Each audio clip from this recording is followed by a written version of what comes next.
We can also call him Dr. His Holiness Bhakti Vasudev Swami. He has a PhD in Applied Science and Digital Sciences from Walden University in the USA. Recording. Wow.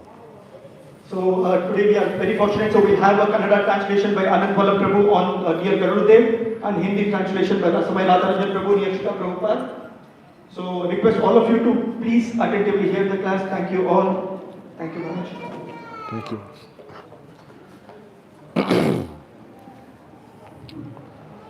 Om Namo Bhagavate Vasudevaya.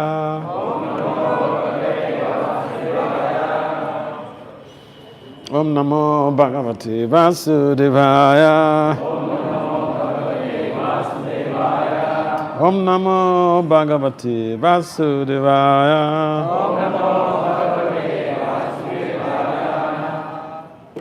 I think they've done the Radha Madhava prayers. Oh, yeah. Narayanam namaskritam naram cheva narottamam devim saraswati vyamsa tato jaya madhiraya nasapaya svabhadesu nityam bhagavata sevaya bhagavati uttamam sloke bhakti bhavaiti naistiki. So, Srimad Bhagavatam, Canto 1, Chapter 3, Text 22. 22? So the title of this chapter is Krishna, the source of all incarnations.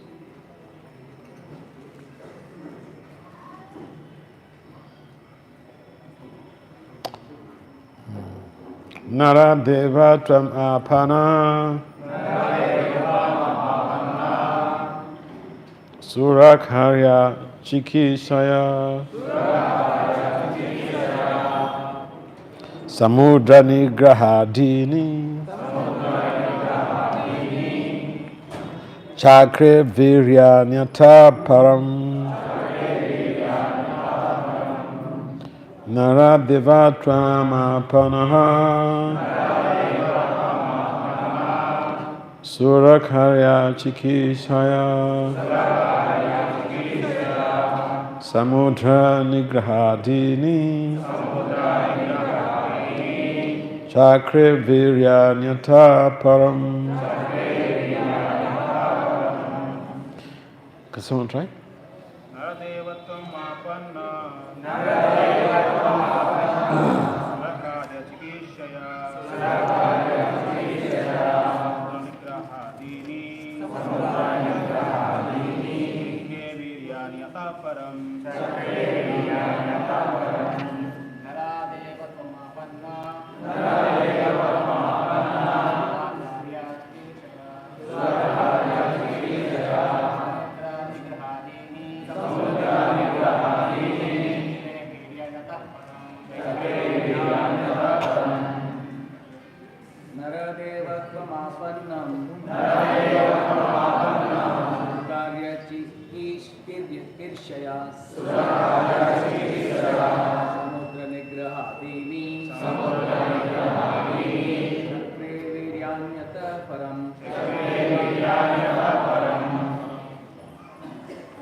Mataji's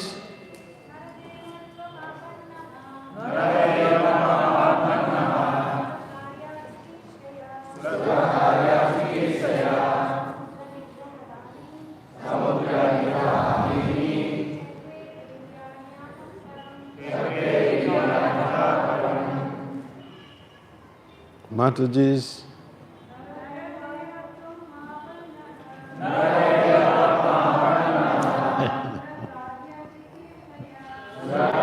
You have to balance it. 2 means 2.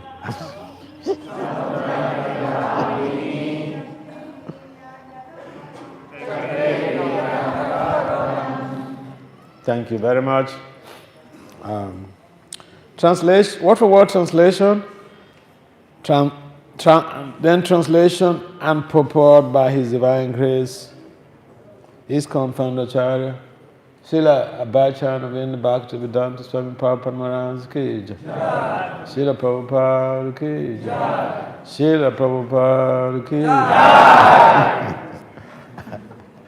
jai.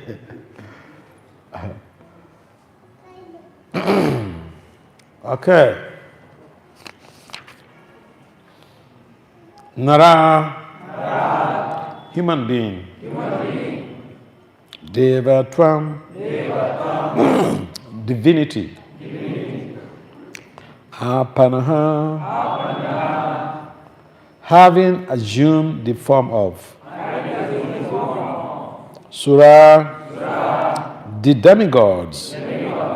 Karya, activities. Shikishaya, for the purpose of performing. Samudra, the Indian Ocean. Nigraha Adini, controlling, etc. Chakre, did perform.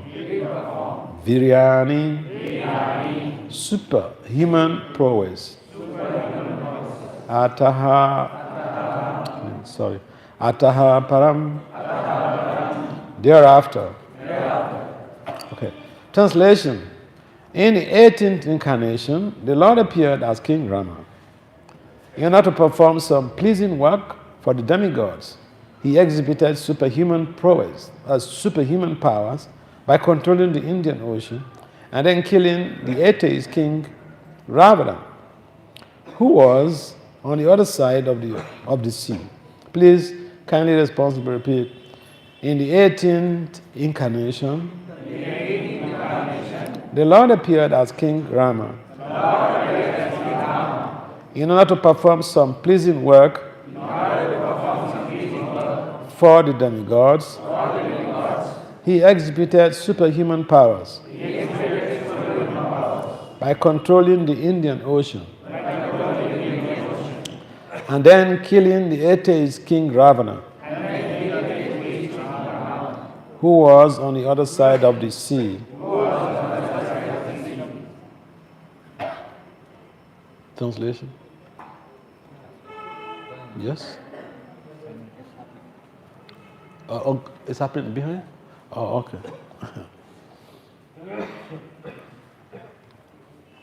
Purport. The personality of Sri Rama assumed the form of a human being and appeared on the earth for the purpose of doing some pleasing work for the demigods or the administrative personalities to maintain the order of the universe. Sometimes great demons and atheists like Ravana and Hiranyakasipu and many others become very famous due to advancing material civilization by the help of material science and other activities with a spirit of challenging the established order of the Lord. For example, the attempt to fly to other planets by material means is a challenge to the established order. The conditions of each and every planet are different, and different classes of human beings are accommodated there for particular purposes mentioned in the codes of the Lord. But puffed up by the success in material advancement, sometimes the godless materialists challenge the existence of God. Ravana was one of them, and he wanted to deport ordinary men to the planet of Indra, heaven, by material means without consideration of the necessary qualifications. He wanted a staircase to be built up directly, reaching the heavenly planet, so that people might not be required to undergo the routine of pious work necessary to enter that planet. He also wanted to perform other acts against the established rule of the Lord. He even challenged the authority of Sri Rama, the personality of Godhead, and kidnapped his wife Sita. Of course, Lord Ram came to chastise these atheists, answering the prayer and desire of the demigods.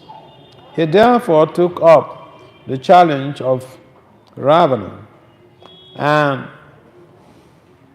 The complete activity is the subject matter of the Ramayana.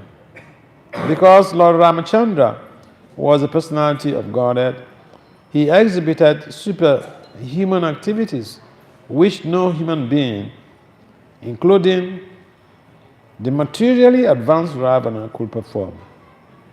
Lord Ramachandra prepared a royal road on the Indian Ocean with stones that floated on the water. The modern scientists have done research in the area of weightlessness, but it is not possible to bring in weightlessness anywhere and everywhere. But because weightlessness is the creation of the Lord by which He can make the gigantic planets fly and float in the air, He made the stones even within this earth to be weightless and prepared a stone bridge on the sea without any supporting pillar. That is a display of the power of God. That is the display of the power of God, of the power of Krishna. Om Agyanat Mirandasya, Gyanatana Salakanya, Saksohamatam, Janatasma, Sigurvim, Sichetan Yamanobistam, Stafitam, Janabhutane, Swayam Rupam Kadamayam, Dadatisva, Padantikam. Vanchakalpataribhyacha, Kripasamabhya Evacha, Patitanam, Pavanambhya, Vaishnavabhya, Namo Namaha. Vande Sri Krishna Chaitanya, Nityananda Sahodata, Gurudhaya Puspavanto, Chito Charmitamonali. Jaya Sri Krishna Chaitanya, Prabhu Nityananda, Sri Advaita Gadara, Srivasani, Gaura Bhakti.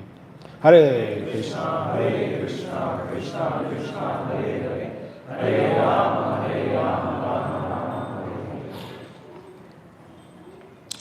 Hare. Namo Vishnu Padaya Krishna Pristaya Bhutale Srimate Bhakti Vedanta Swami Nityananda Namaste Saraswati Deve Gauravaya Pacharine Nirvasesa Sonya Bhadi Pasatya Disata. So welcome everyone to this morning class or Sunday feast class. Which one is correct? Okay. Welcome to the Sunday feast class happening right here in what's the name of this place? Seshadri Puran.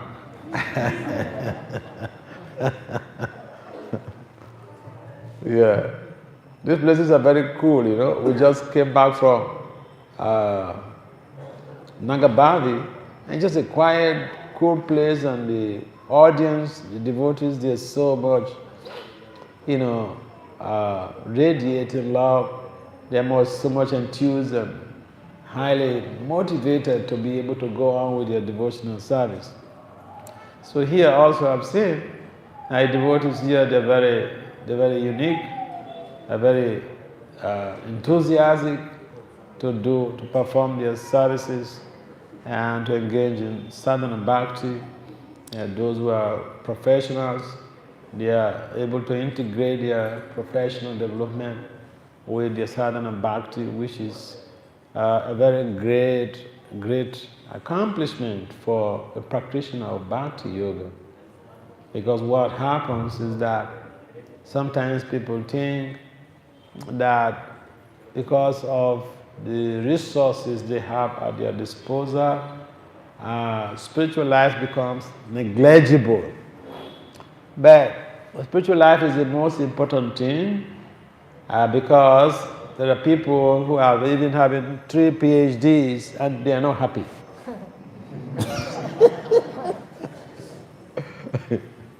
So, Krishna is the repository of bliss, and we are also, by our priesthood identity, we have some element. An element of bliss is part of our constituency. And therefore, if we connect ourselves with Krishna in devotional service, it makes it easy. And that is why Ravana was not successful, because he wanted to do everything by himself. He wanted to oppose, he even opposed, he challenged the authority of the Lord. So if we become like the scientists or the neo-Ravanas, the scientists, modern scientists actually neo-Ravanas. They are modern day small Ravanas. Because they challenge the authority of Krishna, challenge the authority of God. They say there is no God. Of course, if they accept that there is God, this world became manifest by the potency of God, potency of Krishna. Please don't blame the scientists. This is the reason why they have to struggle to defend themselves. That if they give in to the proposition that the world is a creation of someone called God or Krishna, they will lose their jobs. And they will lose respectability. Nobody will respect them. Government will not consult them for anything. If there is God, well, they will better go and consult with God, not you. So then, they make all these big fallacies, how the universe is, we have evolved, or how human beings have evolved from apes. But you know what? Even in science, the scientists themselves are being cheated, because even in science, if you make a generalization, you make an experiment, and then you make a general statement, other scientists should come and conduct that experiment and get the same result. Then it is generalizable. But, the theory of evolution, no one else conducted that theory. But the foolish people, they accepted it because you can prove it. But again, don't blame them. If they don't do that, they will lose their jobs. Okay, so let's get back to business. So Lord Krishna, out of a sense of compassion, sense of loving care for his whole creation, he makes himself available, especially with the understanding that the material world is dukhalaya, saswata. It's miserable. I know sometimes people meet me and they say, oh, I will pray for your long life. I say, oh, this is not a good prayer for me. Because long life means stay here and suffer. It's like someone is telling you, okay, you're in prison. Oh, today, happy birthday for you in prison. Just make sure you stay there because you're having 2 square meals. Stay in the prison as long as you can. Don't come out. So this is like the way we make our prayers. Oh, please, God, give me long life. The long life, if it's not used in Krishna consciousness, is very fatalistic. It is something very brutal. And therefore, when Ravana assumed the position of an atheist, I say assumed the position of an atheist because Ravana also, he was a devotee of Lord Krishna. He's just in a lila. Oh yes? Ravana is a devotee of Lord Krishna, but he is acting now as a demon. Everyone ultimately has to understand that they are parts and parcels of they are parts and parcels of Krishna. Mama evam so jiva loke, jiva bhuta sanatana. And if someone wants to rebel against the Lord, that has some repercussions. So like it's mentioned in the purport, Ravana was like, completely against the authority, the universal order. Universal order implies that you have to perform pious activities and then you can go to heaven. Ravana says, no need to do pious activities. Get a staircase, build up a staircase to the heavenly planets. People can just climb on the staircase and go. What's the use of all these pious activities? So that is challenging the universal order. And you don't blame Ravana. When you have powers, power intoxicates. Power corrupts. And absolute power corrupts absolutely. So, the people who are very powerful, even in the days of yore, they end up becoming miserable because they are not able to control their power. They are not able to align their power with the source of all powers. They think that they are themselves the source of the power and they are themselves powerful.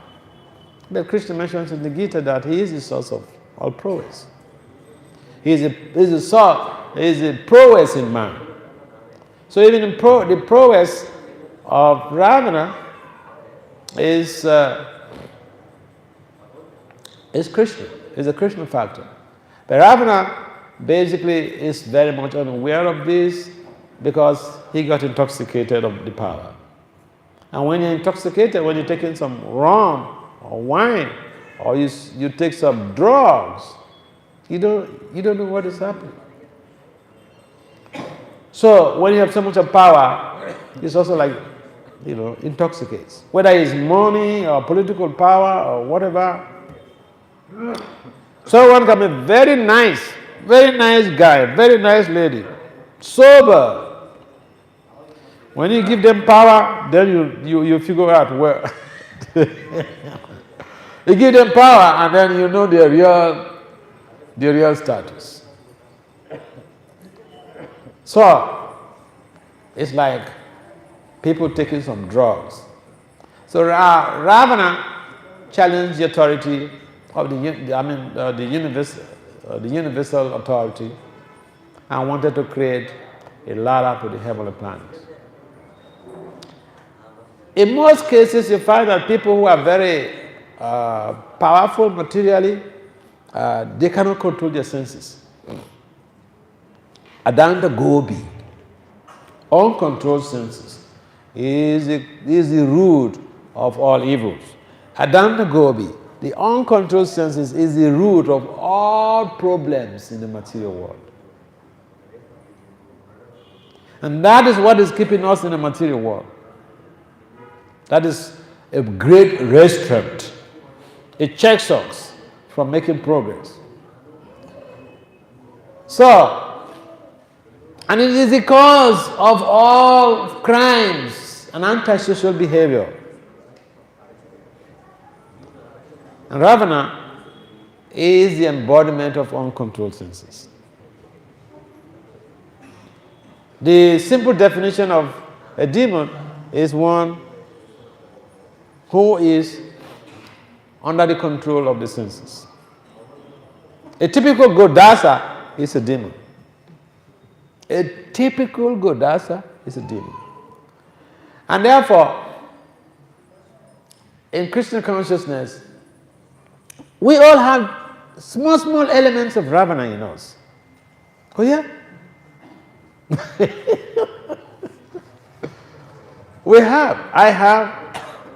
I have small elements of Ravana in me.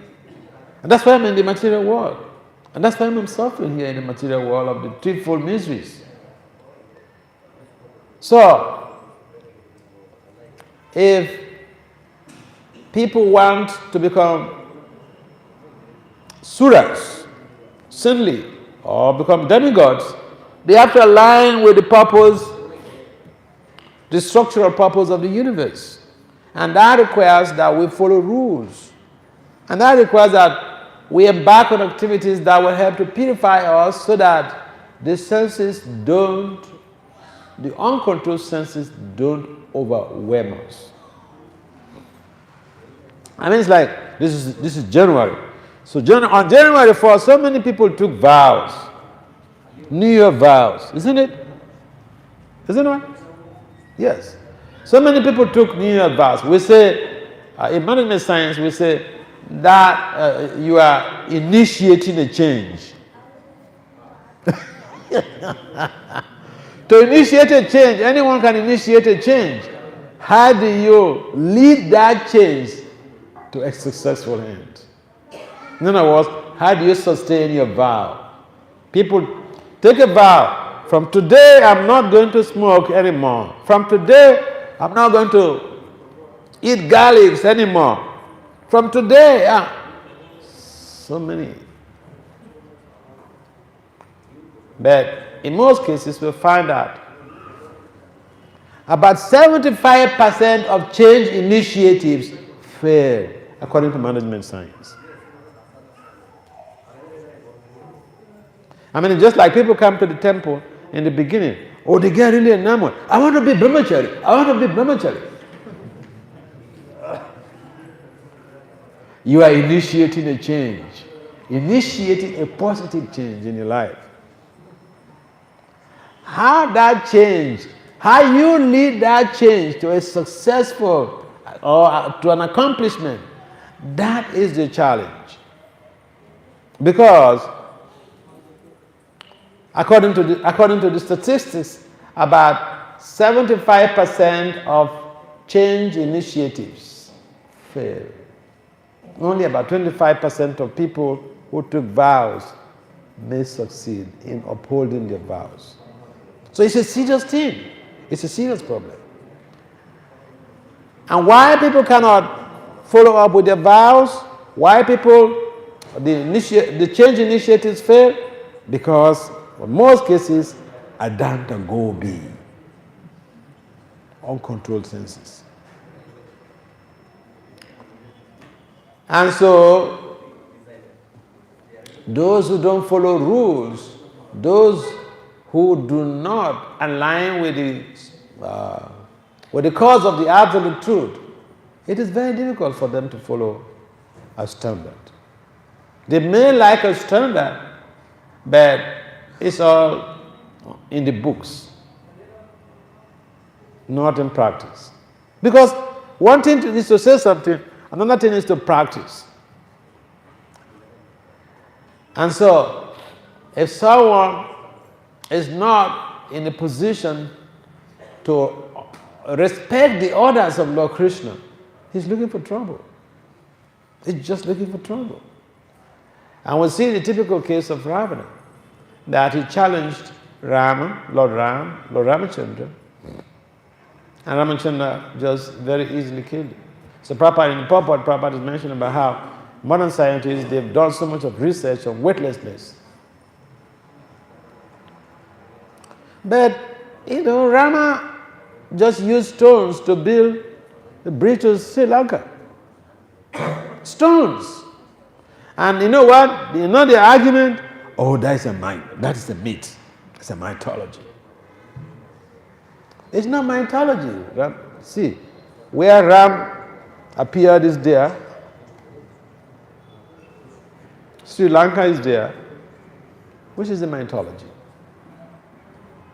The painful thing is that you go to some places and even some Indians, now they have adopted the system or the idea of, the Vedic scriptures.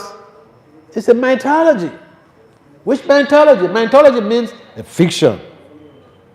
It never existed. Krishna is a mythology? Ramachandra is a mythology? What is this? Because the Western people come to say this and you are accepting it? What is this? You go to Ayodhya, you find the kingdom of Ramachandra there. So, Ravana was just an atheist, as described in this very text.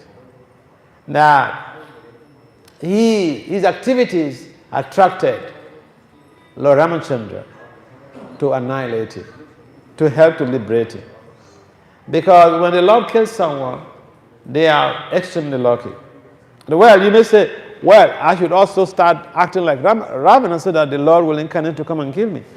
You may not be fortunate enough. We may not be fortunate enough. If we start to act like Ravana, start to act demoniacally, the Lord may not necessarily come incarnate to come and kill us. We are two small demons. He wants to deal with the real big guys. So, the whole thing is such that Ravana had a lot of desire for enjoyment. Bhogeshwara.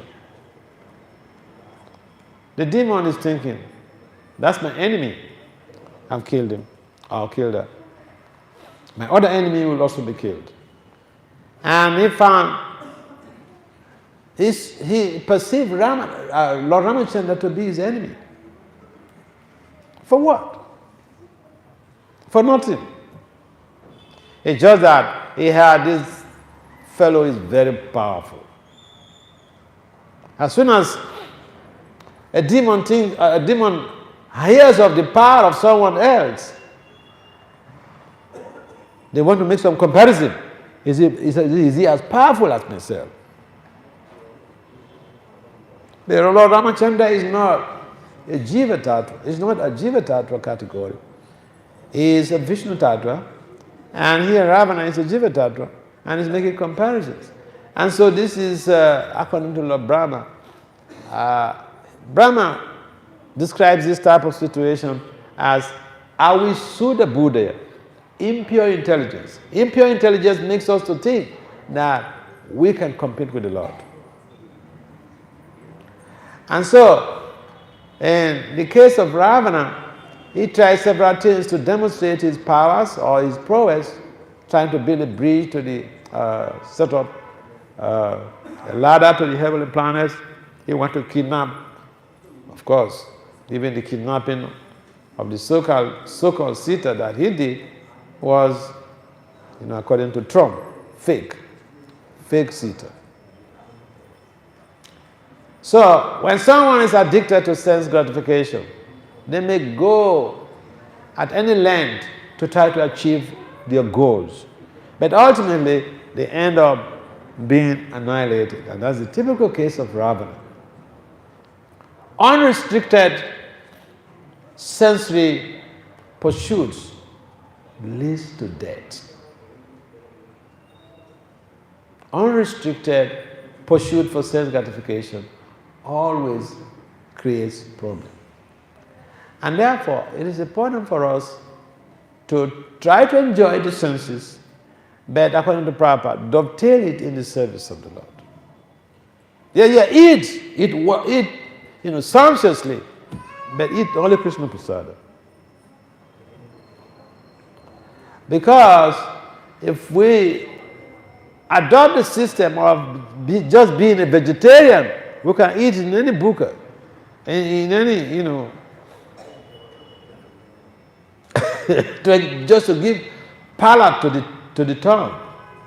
But that's not the business of the devotee. We are not vegetarians. We are supposed to be Krishnatarians. We are not just going to be working so hard. We're not workaholics. We're supposed to be Krishnaholics. So if we work so hard, and at the end of the day, we don't have the time, we lost taste for devotional service, then, we revert back to our original status of demoniac proclivities, trying to enjoy separately from Krishna. And when Ravana became entrapped to satiate in his sex life, he went for Sita. And what was the end result? He was annihilated. I don't want one significant factor in Ram Leela is that he came to teach us how to lead our communities. He came to teach us ethical leadership. And so when the fight between Ram's camp and Ravana's camp was going on, Ram did not sit at Ayodhya, just letting his soldier monkeys and other people killed. He went to the war front himself. Are your leaders going to the war front? Presidents of countries? They just declare war between one country and the other. You think Putin is going to the war front? Or Zelensky is going to the war front? No. But Ram went to the war front.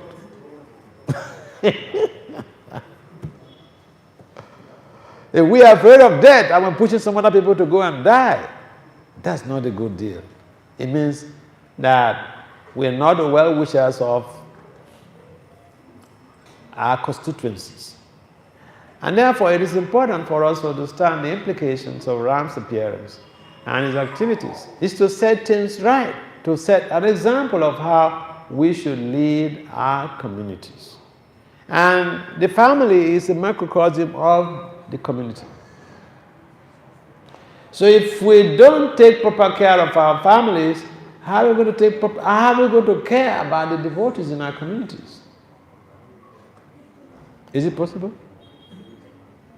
We can preach very nicely, sit on the stand and speak very nicely how all the women should follow the example of Devahuti, and we refuse to be a new Kadamamuni. We want everything to be so cheap on our side. We don't want to take responsibilities. So, it is important. Ramachandra took responsibility himself. He declared a war, he went to the war front himself. A leader is one who goes the way, who shows the way and goes the way. So all of us are supposed to be leaders or potential leaders. Not just destructive leaders, but ethical leaders. Servant ethical leaders. And so it is important to follow the example of Lord Ramachandra of not just ordering people to do things, but we should show by our own example.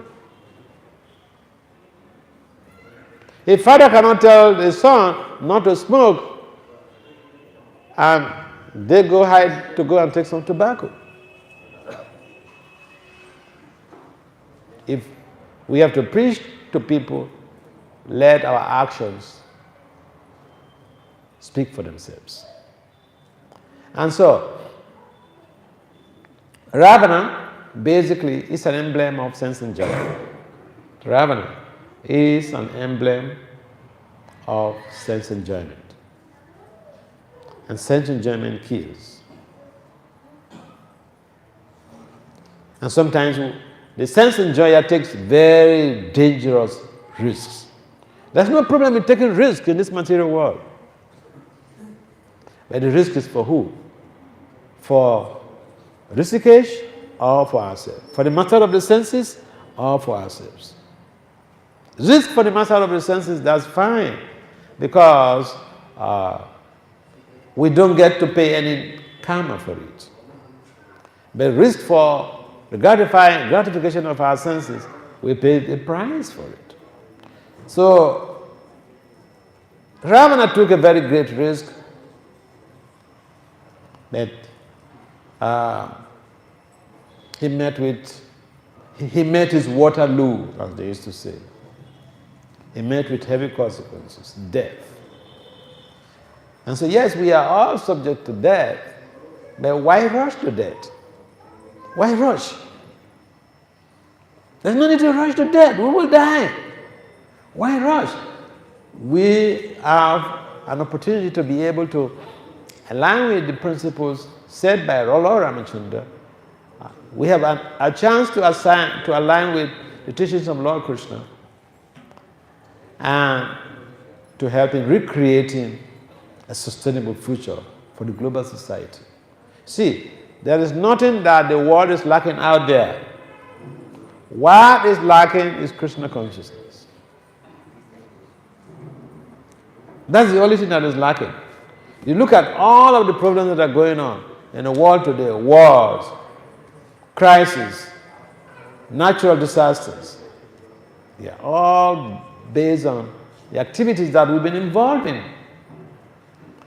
And so, activities need to be checked, and how to diagnose our activities should be based on whether this activity is sanctioned by the Lord. Is it based on Guru, Sadhu, and Sastra? And sometimes we just think, well, Krishna is not seeing me. This is in the night. This is in the night, in the dead of night. Who is seeing me? So, we have to understand, Lord Jagannath has very big eyes. And because he has big eyes, he sees everywhere. He sees us anywhere, anytime. And therefore, if we want to make our lives perfect, not next life, this life, we can make our life perfect in this life. Let's work for Lord Ramachandra. Let's work for Lord Krishna. It doesn't mean that you shouldn't maintain your families. But you can always do one thing. We should ask ourselves whether what I said or what I'm doing now is something that will be pleasing to Krishna. In fact, that is how to evaluate. That is the self-analysis that we should be involved in every day. In fact, we don't even need someone to come and mentor us. Self-mentoring. Make an analysis. Ask yourself, what I'm doing now, is it something that is pleasing to Krishna? If Krishna is too far away, then we may say, well, why bother? But Krishna is not far away. Iswara Sarva Bhutanam Redi Se Arjuna Tisthati. He's there in our hearts, sitting there watching as a super soul. Who says he's far away? Is in Krishna Loka? No, it's everywhere. And so, when the world becomes devoid of the small ravenous, then that peace could reign. Otherwise, we have all of this quality of people on the planet who are masquerading as rulers, who are masquerading as leaders. But the essential factor is that they are part of Ravana's party. They are working against the challenging authority of the Supreme Lord. And we should align with Lord Ramachandra. Means we should follow Guru, Sadhu, and Sastra. Sastra, the Supreme Personality of Godhead. That's what we should follow. And if we're doing that, the world can become a better place to live in. Our children will follow that example. We don't need to preach to our children, don't do this, don't do that. If we are living a very exemplary, holy life, sadhu life or sadvi life, it makes it very simple. And right here in India, you are very much blessed. You have been growing with this very culture. And therefore, you also need to know that you have a high responsibility. Bharata bhumite halamanasa janma yara. Janma swatakikara. Kara upakara. And it's like you're born in born as a son or as a grandson to the President of India or to the Prime Minister. You have all the facilities there. It depends on you. What do you want to do with the resources? You want to build up yourself or you want to destroy yourself with the resources? The resources also are valuable in the rich man's home. They could be used by the children for self-destruction. So, this is the nature of, this is the Ravana mentality of self-destruction. And the self-destruction comes from the pursuit, unrestricted pursuit for sense gratification. There are so many women on the planet. Is Lord Ramachandra's wife that you see you want to go and take? Abba. And some people do that. Some people do that, even in our own movement. Some people do that. They're like small ravenous. They see someone's wife and that's the one that they will take away and run away with. You have seen that. And even in India it's happening. So when I say neo-ravenous, I'm not just talking only about the global leaders who are misdirecting and misdirected civilization. We are also doing that. We can just wonder how ravenous dare to do that. We are small ravenous. We're taking other people's wives. Have not seen anybody who has taken another person's wife. Raise up your hand. Good that all of you have seen somebody who has taken away someone's wife. So even in our movement it's happening. Even in our movement we have small ravenous who go to take away another person's wife. There are so many unmarried women out there. So many unmarried women out there. The ravenous kind of person will not look at them. He look at the one that is married to go and take away. So this is a dangerous setting, a dangerous mindset that is bound to bring terrible reactions, terrible devastations. And so, the Lord is always very merciful. He has always been appearing. And Lord Ramachandra is mentioned here as the 18th incarnation. One of the things I remember with the setting of standard in terms of leadership is that during Lord Ramachandra's reign, sometimes people just think that he killed Ravana and so many people, and Ravana's wives, they become widows. But is it to be blamed for that? You go to take someone's wife. In fact, the Vedas don't condone that. I mean, it's like you go and set fire on someone's house.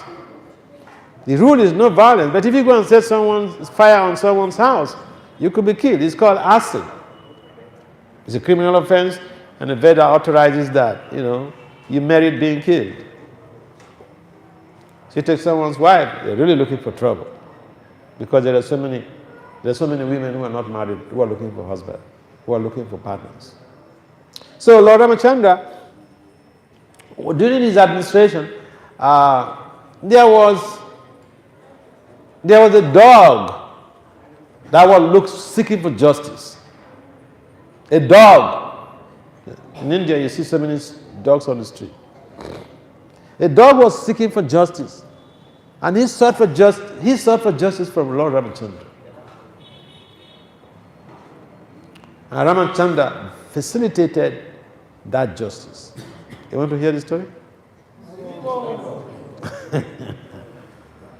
So,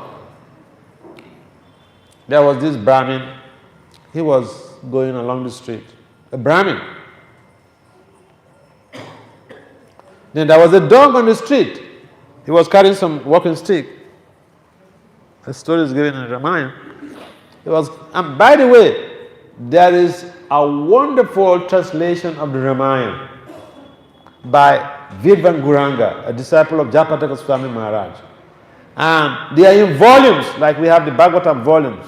It's so detailed and it's so nice. Those of you who are scholarly, experiment with it. So, this Brahmin was going with his walking stick and he saw this dog sitting on the street. That's very common in the theaters, in the Holy Dam, in Vrindavan, in Mayapur. The dogs, they just sit on the road. What can you do to me? Like challenging people. Like, what can you do to me? I'm here. So this Brahmin, he told the dog, leave the road. I want to pass. The dog didn't budge, he didn't care about him at all. So he used the walking stick to hit the head of the dog. So he started bleeding. Mr. Brahmin, what can a dog, another dog do to him? So the dog, he went to Ramachandra's court. And Ramachandra immediately he could perceive what was happening. So he told Lakshman to go to the gate and bring anybody who is there with a complaint. Lakshman went to the gate and then he came back. He said, "My lord, nobody is there." He said, "Go back.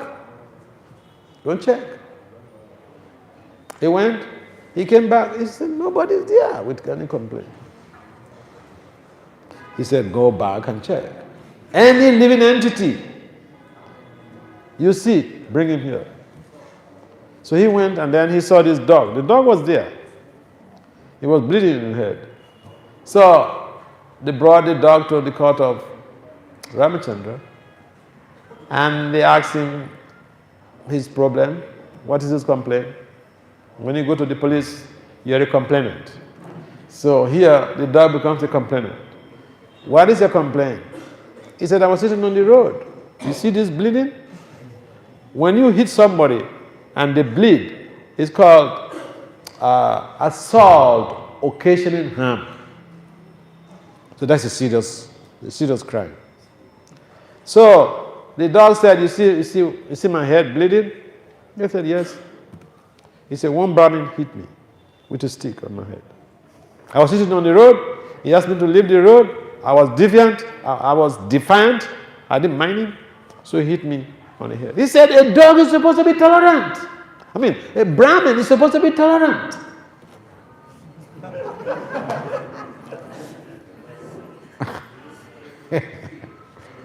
You know, sometimes we want to become Brahmins, we want to take second initiation, but then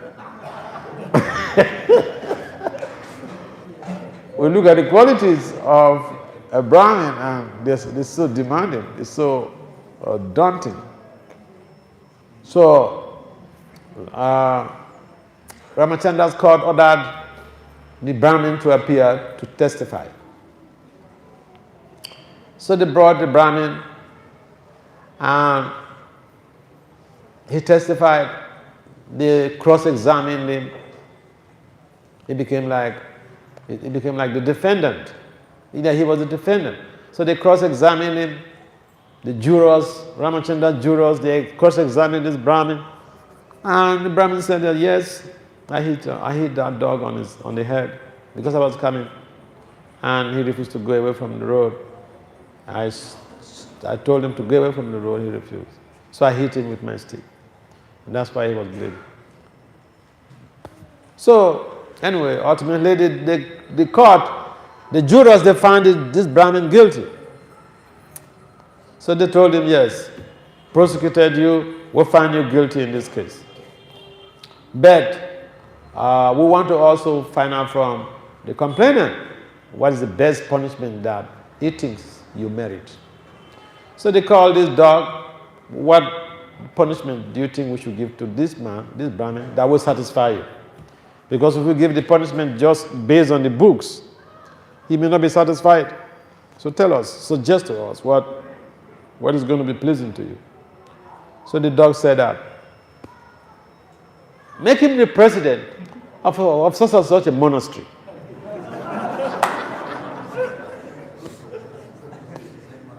So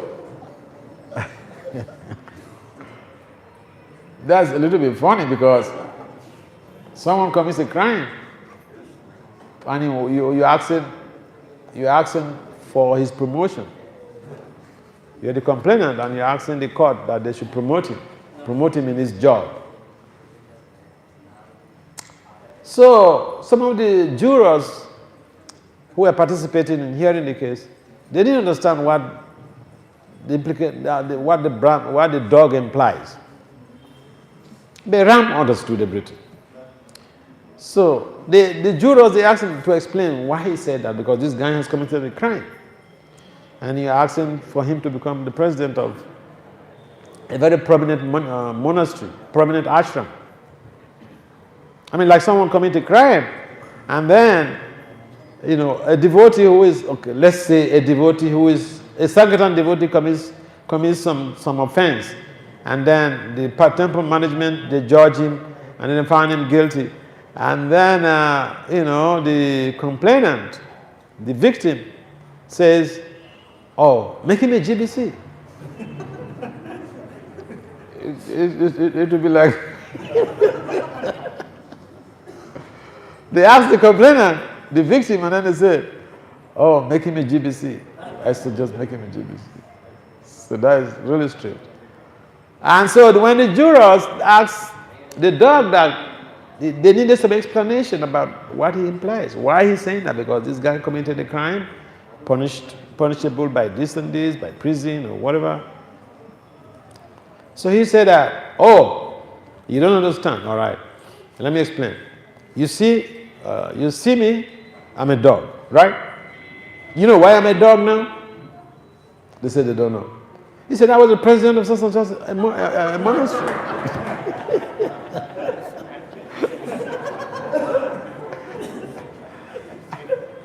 And I observed 1/6 of the reaction of any sin that was perpetrated. And it's just true. I remember I told this story one time when I was in Florida, and one lady, she teaches at the Gurukul. She comes to say that she's resigning from the Gurukul. Because I explained in detail what Prabhupada had explained in some of his purports, that, you know, a parent takes the reactions of the sinful activities of their child. Say, for instance, you have 3 daughters who committed 2 abortions each. Now, when you have to beat Yamaraj will charge you for murder. But you never murdered anybody. So that is how dangerous the material world is. And that's why the Bhagavatam says, don't be a parent, don't be a guru, don't be a teacher, except you are in a position to help to facilitate the emancipation of your subjects. Yeah, so sometimes people jump into marriage, jump into procreation, but is according to the Vedic tradition, it's very tough. It's a high responsibility. And whether we know it or not, we get the reaction. So the dog explained that, because I was the president of such and such a monastery, you know, people commit crimes, commit offenses, sinful activities. I bore 1/6. Each time they commit sinful activities, I bore 1/6 of the reaction. That's why I'm a dog now. This guy, he thinks he's smart. Let him become the president of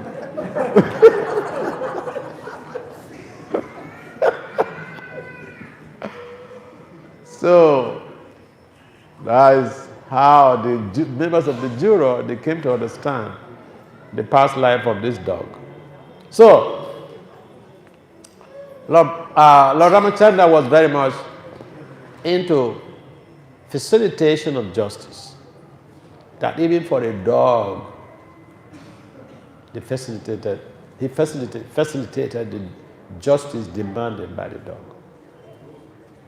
And so Lord Krishna creates a fair hearing for everyone.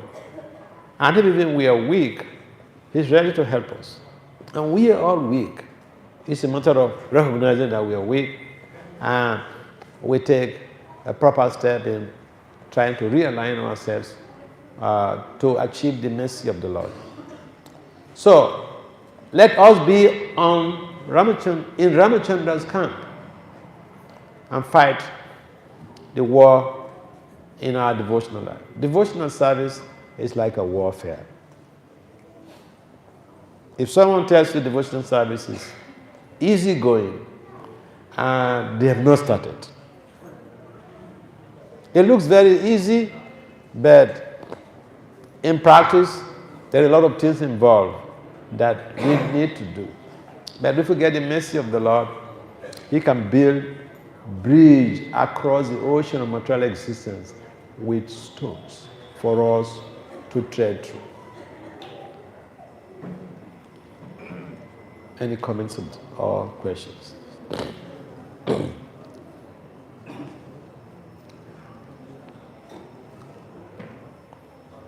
Yes? Any comments or questions? Yeah. Yes? Can you give a microphone? No? No? Here.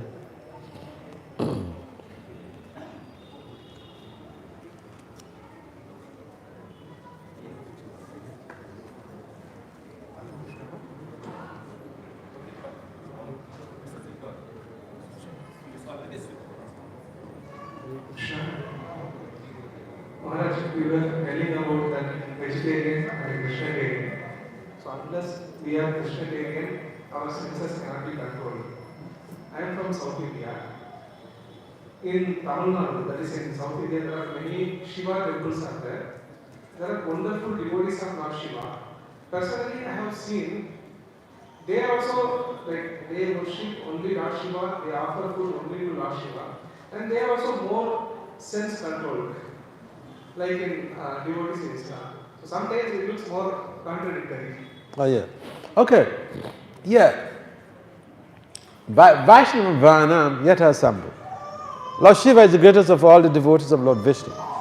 So if someone is sincerely worshipping Lord Shiva and following all the norms required, prescribed in the Shiva Purana or whatever worship literature that they have, at the end of life, I've read about this in, I think, one of Bhakti Vinod's writing. At the end of their life, Lord Shiva comes to chant the holy names of Krishna into their ears at the time of death. But you need to qualify to become a genuine devotee of Lord Shiva. I've also seen, you may not like this, but you may not like this, but I can share with you. There are some people who are born as Brahmins. They're great worshippers of Lord Shiva. They're Brahmins. They're like smarter Brahmins. But they're very volatile. Little things triggers their temperament. You've not really gotten very close to them. In fact, according to Lord Brahma, if someone is not worshipping Lord Krishna rigidly, it's very difficult to trust them. Because maybe it's like one devotee was raising this issue when we went to the college program. There are people out there who are not Krishna devotees, but they're very serene, they're very sober, they're very sincere. But according to Bhagavatam, it is not sustainable. They may do that, but there is no sustainability. It doesn't last for long. Because there is no actual purification of the senses. If the senses are not purified, it becomes like there is no permanent change. And therefore, yes, there are good people in this world. Yes, people who are worshipping demigods. They seem to be out. So a number of them seem to be apparently very sober, very self-controlled. But what is self-control? Rupa Goswami gives us some insight. Vacho Vega, Manasa Kroda Vega, Jiva Vega, Udara Pasta Vega, Etam Vega Myo, Visahita Dira, Savam Apiman Pritibim Sasashat. Are they controlling all these urges? Have you gotten close to them? And you figure out that they are controlling all of these urges?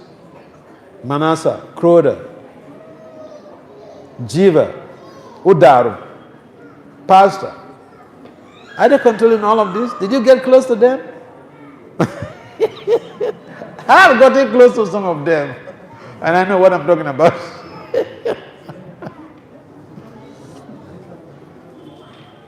Very expert in rituals. Very expert in some external austerities.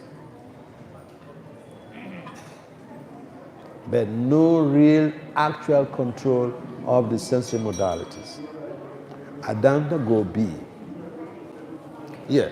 But it's good to see the good in others. You're a genuine devotee. We should see the good in others. Not that, okay, I'm trying to be a devotee of Lord Krishna and everyone there is rubbish. No. We should see the good in others. This is what the scripture tells us. And this is what some of us have had the lived experience with this type of people. Yeah. Any other comment?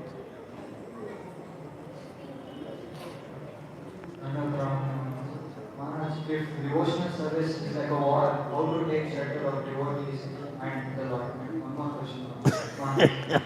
What attracted you to His Holiness Bhakti Swami Maharaj, and can you please share some interactions with your Guru Maharaj? What is it? Interaction with my Guru Maharaj? Oh, they are very tough. They are not very good for the public. What attracted you to your Guru Maharaj? Can you please share, Maharaj? What? Attracted you. Oh, okay. See, I was coming. Let me answer this last question first. I came from a legal background. I was working as a young man. I was with the Justice Department, and traditionally, the way bosses, the boss, how they treat the workers is something sometimes very humiliating. They bring you down, and like a menial servant sometimes. But when I joined the temple, the first time that we went out for book distribution, and when we came back, we had Bhakti Swami that Maharaj was available, that he visited. He was in the temple. So then, and that he had ordered, he wanted to see all the Sankirtan devotees who were out for a meeting. So we went to his room and we met with him. And that was just, that interaction like completely transformed the situation. I thought, no, I never met, because I've worked with bosses and I've never seen anybody like that. That at the first encounter, you go out for your job, boss, who cares? Just go out for your job and come. But he was asking us the challenges we faced when we were out there on Sankirtan. And he was there to give us ideas, to advise us on what to do, how to go about when we have challenges. Bosses, in most cases, they're too busy. They think they're paying you, and so you figure this out yourself. If you don't come to work or you fail to do a particular service, then you are fired. But his attitude was completely out of loving care. He was concerned that we have gone out to represent Srila Prabhupada, to distribute Prabhupada books. And he was there to give us counseling, to solace us if we ever had any challenges. So I became completely enamored to him. Because the gap in comparison to the material bosses that I've worked with is just too much to speak about. So that is how I thought, oh wow, this is not somebody from this planet. Yeah. It was just purely administrative issue, not even spiritual stuff. That time we have not even started attending his lecture because we just came back from Sankirtan, and that night the president said he wanted to see us, the Sankirtan devotees. So it was purely administrative mood. But I was just totally carried away that, no, I've never seen this before. The boss to be so caring and loving like that. That's how I got attracted to. What's your other question? If devotional service is like a war, how to take shelter of devotees and the Lord? Okay. Yeah, Devotional service is a warfare because we are always fighting against Maya. Maya does not give us any break. There's no break. There's no ceasefire for Maya.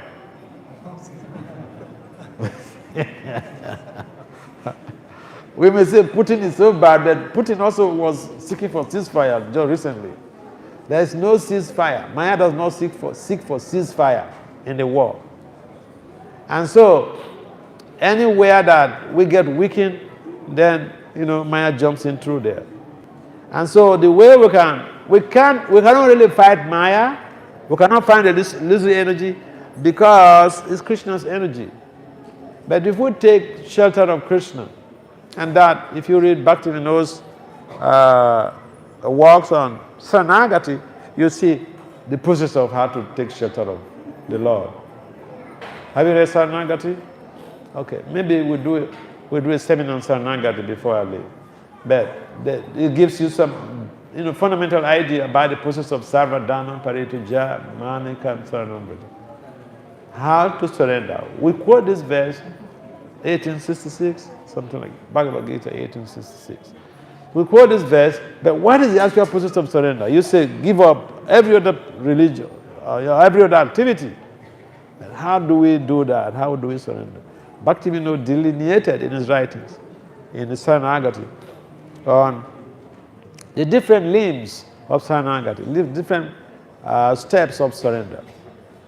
So, yeah, we can maybe figure out some day so that we can do a seminar presentation on Saranagati, so that we can have some idea about how to fight this war. The war is not with guns or ballistic weapons, but it's more than that. It's very tough. Yeah, it's Jagannath Baladev Subhadaki. So, any other comment or? Okay. Hare Krishna. Thank you very much for your encouraging words. Every community, as you're sharing about how to serve the community and how to build a community also, we have many devotees connected to this community. But rarely you see them at big festivals or when Maharaj comes or some Guru comes, they flock here. How do you help them or serve them so that they have a very strong community? If not every week or every day, at least very regularly we can attract them. Yeah, that's a very nice question. Don't be in anxiety about this. This is called a general problem. It's a general problem because this problem is there in all of our devotional communities. Some of the devotees in some communities, it is only when their guru comes that they will come to the temple. Some of the devotees, you will not see them except during Janmashtami. Or some you will not see them except during Ramnami or during Ratha Yatra. So what to do to help them? We should create a friendly, oriented environment. Now, you should ask yourself, suppose you have a family in your you have a problem in your family. Say you are married, or say you are living with your parents, and there is some argument, and you're so upset, you're so angered, are so angry by the way you were treated that you want to just get up from the house for some days. Where will you go? You have a friend that you can call and say, hey, come pick me up. In most of our communities, we don't have those type of relationships. We're not friendly enough to be able to have the opportunity to go and take shelter of someone when you're in difficulty. The temple, yes, temple is there. But even the temple, if you are not a regular performer of service, the temple president will tell you that there is no accommodation. So we should create a loving, enabling environment so that we create some type of friendship that when we are in difficulty, we can take shelter of someone. Those are the type of people that if you create a loving relationship with the devotees, they may not want to come to the temple, but they want to come because they want to meet you. Yes, so sometimes we don't call anybody except we want to engage them in some service. We don't see them, we don't ask. But if there's some service, we say, hey, Govinda, can you come and do this service? So we should make the devotees have a sense of belonging. We should love them in such a way that they should be feeling a part of this very community. They should see the community, the temple, as their first house. So they would like to come. So when I went to the temple, the first time I went to the temple, the president, he was so expert. The first day I went to the temple, as a young man, I went to the temple. The president asked me, after the Sunday program, he called me to his office. He asked me to bring the donation box. Open the donation box, count all the money, and give it to me. So I thought, oh, but even my boss in the office may not trust me like this. He trusts me so much. So we became friends. Until today, we are friends.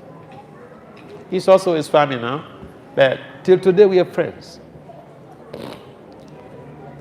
And he could give you good advice. At that time, what time he was married, but even when he was married, he will always call me and say, Vasudev, don't ever.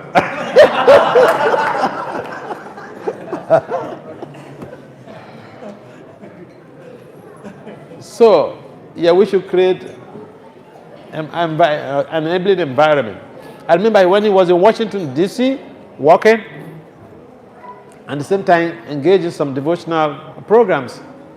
I had a number of other members of my God family, but I would go and stay with him.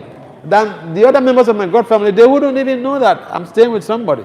Because if they know, they will get angry. Why you don't come to my house? Why you don't come to stay with me? But because we have a loving connection, a loving relationship, it's not just based on the fact that you're a devotee, I'm a devotee. But so love tells a lot, and love means sacrificing our convenience for the purpose of pleasing someone else. Yeah. Terrible. In the absence of any other comments, I think we can adjourn this meeting. Srila Prabhupada ki jai.